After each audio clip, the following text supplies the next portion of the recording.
రవి సాధారణ బాలుడు కాదు. అతను చదువులో ఎప్పుడూ టాపర్. గణితం, సైన్స్, ఇంగ్లీష్ ఏ విషయమైనా అతనికి సులభం. తన స్నేహితులకు కూడా సహాయం చేస్తూ ఉండేవాడు. అందుకే టీచర్లందరికీ రవి అంటే చాలా ఇష్టం. కానీ రవి ప్రత్యేకత ఇక్కడితో ఆగిపోలేదు. ఆటలలో కూడా అతనే హీరో.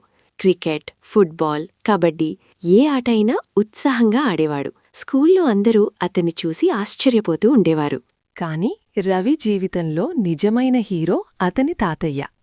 ప్రతి ఉదయం రవి స్కూల్కి వెళ్లేటప్పుడు తాతయ్య అతని బ్యాగ్ తీసుకుని బస్టాప్ వరకు తోడుగా వెళ్లేవారు. వాళ్లు నవ్వుకుంటూ, మాట్లాడుకుంటూ ఆ మార్గాన్ని ఆనందంగా గడిపేవారు. సాయంత్రం రవి స్కూల్ నుంచి తిరిగి వస్తే తాతయ్య ఇప్పటికే బస్టాప్ దగ్గర ఎదురుచూస్తూ ఉండేవారు.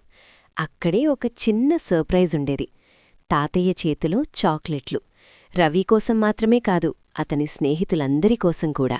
రవి బస్సు దిగగానే స్నేహితులందరూ ఆనందంగా చేరేవారు.